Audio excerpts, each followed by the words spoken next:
तसेच प्रभागाचे अध्यक्ष ओमजी ईश्वरकर, तसेच उत्तर नागपूरचे उपाध्यक्ष परिमभाऊ बावनकुळे, तसेच महिला महामंत्री शेख, तसेच ओबीसी महामंत्री राकेश चौधरी, तसेच राकेश चौधरी, तसेच अनुसूचित जातीचे प्रभागाचे वार्डाचे अध्यक्ष दिनेशजी आणि तसेच बाकी पटले जी आहेत आमचे भाऊ काय कृष्णा आणि तसेच वस्तीचं संपूर्ण नागरिकन हा भूमिपूजन ह्याकरता करण्यात आला पाईपलाईनच्या, बाकी इथे बहुत साऱ्या लोकांना काही पाणी त्यांच्या तकलीफी होत्या. ह्या तक्रारी वारंवार नगरसेवकांना या तसंच परवीनताईला भरपूर होत्या.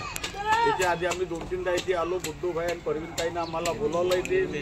हे भाऊ म्हणे त्याला आपल्याला थोडा इथे पाईपलाईनचं काम करायचं आहे. तर मग म्हटलं ठीक आहे. आणि हा काम म्हणला तर भारतीय जनता पार्टीच्या माध्यमातून हा काम काही आम्ही नेता आहो हे ठीक आहे, पण आम्ही आमची पार्टी भारतीय जनता पार्टी असल्यामुळे त्या माध्यमातून हे आम्ही इथे काम करतो असं आहे. म्हणून ह्या कामाला लोकांचा चांगला प्रतिसाद मिळाला पाहिजे. येणाऱ्या लोकसभा आहे, विधानसभा आहे, महानगरपालिका आहे, तर असं आपलं आहे की भारतीय जनता पार्टीला त्यातून अगर लोकांची मदत मिळेल तर अजूनही तुमच्या वस्तीतील कामं जे राहिलेले कामं जसं डांबरीकरण आहेत, अजून काही बाजूला पाईपलाईनिंग आहेत, ते बी कामं आहेत, ते बी आम्ही भारतीय जनता पार्टीच्या माध्यमातून तुमचे कामं पूर्ण करून देऊन, पण तुमची पण साथ आम्हाला लोकसभा, विधानसभा, महानगरपालिकेला याच्यामध्ये तुम्हाला साथ द्यायला लागेल, तेव्हा ते तुमचे कामं संपूर्ण होतील. बस इथले बोलून मी माझ्या शब्दाला विराम देतो. आता